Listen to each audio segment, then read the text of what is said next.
Kung ikaw ang papipiliin, anong trippings mo? Itong CB na E-clutch o yung Trident? Sa Trident siguro ako. Triple cylinder engine, may tulak kada piga. Ikaw ba? Siyempre, sa CB ako. Sweet child of mine tumunog. Sumisigaw sa bawat piga. Ito may quick shifter, may cruise control. Ayan.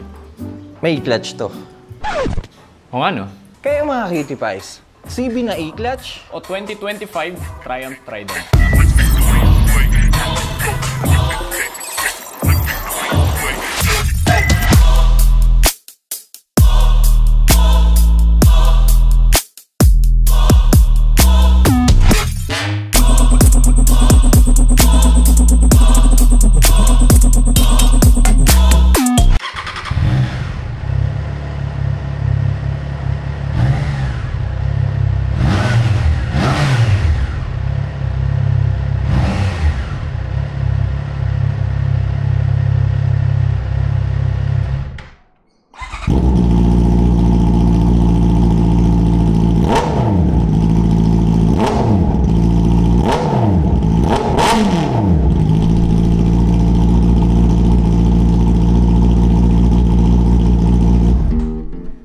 Halos parehas na displacement pero dalawang magkaibang makina. Ang Trident ay gumagamit ng 660cc, inline 3-cylinder, liquid-cooled 12 valves double overhead cam, habang ang CB naman ay gumagamit ng 649cc, inline 4-cylinder, liquid-cooled 16 valves double overhead cam. Pagdating sa power output, ang Trident ay may bigat na 190 kg na may lakas na 81 horsepower at 10,250 rpm at 64 Nm of torque at 6,250 rpm. Habang ang CB na E-clutch naman ay may bigat na 206 kg na may sipa ng 94 horsepower at 12,000 rpm at 63 Nm of torque at 9,500 rpm. Pagdating sa power to weight ratio, mas lamang ang CB. Mas mabigat nga lang kumpara sa Trident. Ang Trident naman ay may 14 liters fuel capacity, average fuel consumption is 22 km per liter at may SRP na 524,000 pesos. Habang ang CB naman ay may 15.4 liters fuel capacity, average fuel consumption is 20 km per liter at mabibili nyo for an SRP of 524,000 pesos para sa standard at 564,000 pesos naman para sa E-clutch. Pagdating naman sa itsura ng Trident, niretain nila yung retro style elegante look. Actually, this is the same look simula pa noong 2021. Walang labis, walang kulang, pwera na lang sa bagong decals at kulay. Habang ang CB naman, lumayo sa pagiging retro. Medyo sporty na itsura niya eh. Hindi katulad ng dati na may touch pa ng modern classic. Pagdating naman sa dash, parehas na gumagamit ng TFT display. Sa Trident, ginamitan nila ng round TFT. Elegant looking display in black and white. Minimalist design pero klase ang datingan. May phone connectivity and also may turn-by-turn navigation na din. Habang sa CB naman, ay naka-rectangular TFT display na may mga makantong icon sa dash. Simple, straight to the point at mala Windows OS ang datingan. Meron na ding phone connectivity at turn-by-turn navigation. Pagdating sa tech at features, ang Trident ay may traction control, 3 riding modes, cruise control, self-cancel indicator at up and down quick shifter. Habang ang CB naman ay may traction control, emergency stop signal, E-clutch technology at up and down quick shifter. For the suspension, parehas na gumagamit ng Showa separate function big piston upside down forks at parehas na Showa monoshock din ang likod na adjustable ang preload. Parehas din na gumagamit ng 17 inches alloy wheel na may stock size na 120/70 sa harap at 180/55 naman sa rear. Michelin Road 5 ang gamit na gulong sa Trident at Dunlop naman sa CB. This is Ken once again, Cutie Pie. So ako naman muna ang gagamit ng Triumph Trident 2025 version. Aesthetically, wala naman talaga siyang pinagkaiba dun sa naunang mga models niya, liban sa dun sa colorway nito. Gusto ko dito sa Triumph actually yung upuan niya. Kung mafe-feel niya lang yung nafe-feel ko in person, yung texture nito sobrang lambot. Ang sarap niyang upuan. Nandito na sa baba yung fender, yung stock na gulong niya is 180 Michelin Road 5. So, mas maganda sana kung ginawa ng Road 6 ng Triumph to. Underbelly exhaust, pack with 3-cylinder engine, 660cc. Yon. Tamang-tama ang aking pagkakasabi. Ang sarap niyang upuan. Seat height is 805mm. I'm 5'11 feet and ito yung itsura ko sa bike. So flat-footed, very. Medyo nakatupi lang yung thigh and leg part ko. So ewan ko kung ano yung itsura ko sa camera. Yung height ko, hindi naman mataas na mataas, pero kumbaga parang tingin ko sakto lang sa akin. Payat naman ako eh. Hintayin na natin mag-gear up si Jao. And tara na, kung saan man. Here we are again, boys and girls. CB650R na e-clutch. Yung dating modern classic vibe naging sporty looking CB na. So you can see sa tail end, mas naging sharp na siya. Hindi na siya punggok. Sa gitna, parang ganun pa rin naman. Ito mukhang mas naging decente yung tindigan. So halos ganun pa rin naman. As you can see dito sa part na to, may nakalawit na device dahil ito po ang e-clutch natin. And nagpalit na po tayo ng full system exhaust. Kung gusto nyo makita yun, meron din po sa channel kung paano natin install to. For the new CB, naging teardrop LED headlight na siya. Hindi na siya yung flat headlight. Ewan ko, mas gusto ko yung bagong headlight. There was separate function big piston forks. Ganun pa rin. Compression sa right side at rebound damping sa kaliwa. Double disc na may 4-piston Nissin calipers as well. 180 tire. Ito mukhang big bike talaga yung itsura ng motor nyo kapag naka 180 kayo. At para naman sa unang upo, hindi ko alam kung ilang beses ko na to ginawa sa channel, pero gagawin ko pa rin para sa inyo. Cutie Pies. Lately nireview natin ang Trident. Medyo nasanay ako sa seat height niya at hindi ko naman madalas ginagamit to. At ngayong nagamit ko siya ulit, mas mataas yung seat height niya actually. In papers, this is 810mm seat height. Mas mataas na 5mm sa Triumph Trident. I'm 6 flat, 85 kilo at ganito po ang itsura natin. Tara na, subukan natin ang dalawang bike sa daan. Yung kagaya nga nabanggit namin kanina, power delivery mas okay na. Quick shifter, up and down, I think. Oo, pumapasok eh. Magaan lang yung bike, 190 plus lang yata to. 22 kilometers per liter ang expected na fuel consumption ng 660 Triumph. Yung mga gantong klase na makina, pagka in-exhaust nyo to, ang ganda na, tunog lalo nito. Sobrang smooth. Battery smooth. Hindi ko lang alam kung naka-apekto yung dahil ride-by-wire siya. Tapos finix na ng Triumph yung medyo lag ng throttle dito. So I think isang factor siya. Pag ginawa ko yung tangke niya, wala akong nararamdaman na kahit anong vibration. Sa handlebar may konting-konti, pero very smooth. As in, yung bigay ko ng throttle niya, lahat ng power band may laman. Hindi siya yung parang ampaw. Hindi ko naman sinasabi na yung inline force ay ampaw sa low. Mayroon din yan. Iba lang talaga yun sa twin tsaka sa gantong klase ng configuration ng makina, 3-cylinder. Power, okay sa akin ang Triumph. As in, mahataw siya. Isisibat ka niya eh. Ngayon, ang subukan natin is yung cruise control. Naka-cruise control na tayo at 60. Laking bagay ng cruise control, lalo pag mga nasa high open roads kayo, highway kayo, stable siya. Very nimble din yung likuan natin sa bike na to. Siguro isang bagay nga dahil magaan lang naman yung bike, nasa middleweight bike lang tayo. So I guess isang factor siya. Okay sa akin to, okay yung Trident. Honda CB650R.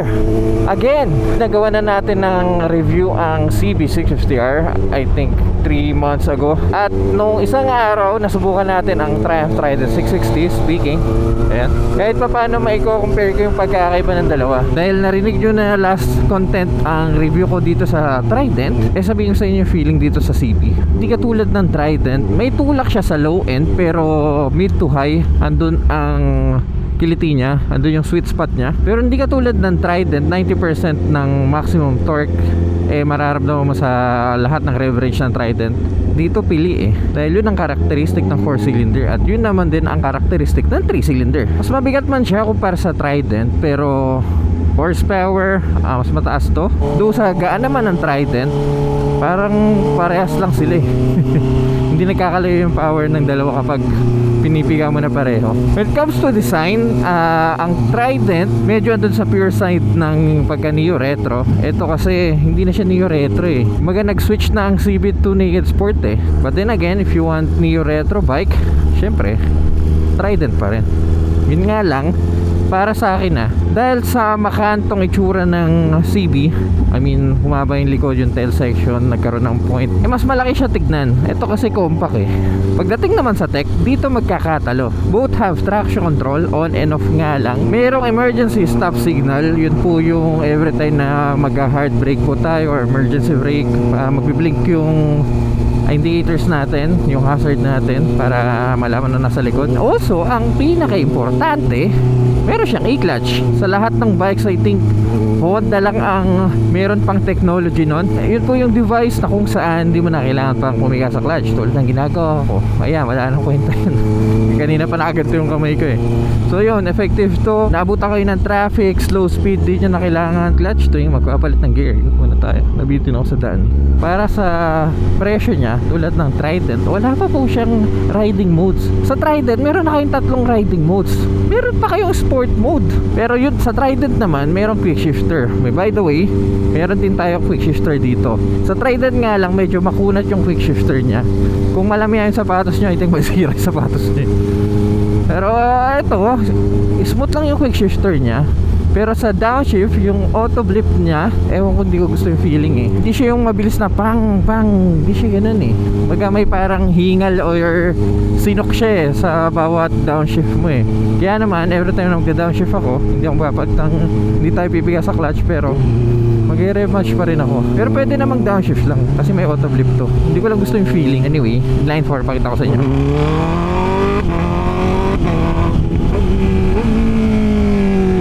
Lahat nakakitipay ang tunog ng inline 4. Ang ganda sa part na to. So yeah, fuel consumption, mas malakas ng Bahagya to. 20 km per liter to 22 km per liter. Dahil 3 cylinder yun, mas matipid. For its price, 564,000 na CB to 524,000 na Trident. Actually yung presyo na yun, kapresyo ng standard CB. Ile-level nyo siya sa standard CB, mas maraming tech to. Mas pipiliin ko yan. Pero dahil kailangan ko kasi ng e-clutch, lalo na sa pang everyday ko at sa mga dinadaanan ko. So yun, let me know what you guys think. Anong mas pipiliin mo, Ken? CB o Trident? Hindi, mas gusto ko lang yung refinement nito. Okay sa akin yung cruise control. Quick shift, di ko alam, medyo makunat lang. Yan ang karega na. Sa personality ko na gusto ko pa rin talaga ng power. Gusto ko to. Sobrang ano nito eh, gentle eh. Gusto ko lang yung medyo gaganong ka. Hatak. Honest opinion ko, pagdating sa itsura, dahil nga more on sport type of person ako eh, hindi ako ma-retro masyado eh. Do napupugin ako sa retro, pero andun pa rin yung side ko sa sport. So mas pipiliin ko to, kaya ako siya kinuha eh. And then pagdating sa makina, ewan ko, pero mas may dating pa rin talaga sa akin yung 3 cylinder. Kumbaga lahat ng RPM andun yung suntok niya eh. Most of the time hindi ko naman nagagamit pang duluan yung mga inline 4 eh. So yun, siguro in everyday pang weekend ride, mas pipiliin ko to. Also yung tunog, parang ganun din naman, mabisi siya. Pagdating naman sa tech, dun sila nagkakatalo eh. May cruise control, may quick shift, may riding modes. Eto wala siya nun, pero although mayroon siyang quick shift, meron naman siyang e-clutch. So parang mamili ka dito sa cruise control, dito sa e-clutch, parang ganun eh. Pero kasi ang laking hayahay ng e-clutch eh. Pero ang laking hayahay din naman ng cruise control sa, ewan ko, parang pantay lang eh para sa akin. Parehas na reliable brand, Triumph at Honda, Japanese at British. Pero siguro kung ilalagay mo yung kaha ng CB dito sa Trident, dito ako. Kung ikukumpara natin 524 standard CB sa 524 Trident na ganito na, dude, syempre di ba? Mas nag-enjoy ako dito. Pero mas bagay sa akin to. Mas dito yung puso ko sa itsura niya. Kayo mga cutie pies, kung tatanungin kayo, meron pang dahon dito sa gloves ko. Anong pasok sa mga trippings nyo? Itong Trident 660, itong CB650R na may e-clutch. Let me know in the comment section down below. Also guys, I think this is the last time na makikita o makakasama natin sa vlog si Brother Ken dahil magbabarko na siya. Few weeks from now, mawala na siya sa Pilipinas. Yung O7 niya, pinagbebenta niya na dahil hindi niya na makagamit. For 2025, siguro ito na muna ang huling ride natin kay Ken. At least, kahit pa paano na-share niya sa inyo yung perspective niya pagdating sa Trident. Brother, mag-iingat ka sa new journey mo. Pag yumaman ka na, huwag mo kalimutan ha. Kung nag-enjoy po kayo sa video na to, kindly leave a like at kung mahilig kayo sa mga ganitong content, huwag kayong mag-alala dahil nasa tamang channel kayo. So make sure to press that subscribe button dyan sa baba. Ito na muna kami at magagabi na. See you sa next content. Okay na yan.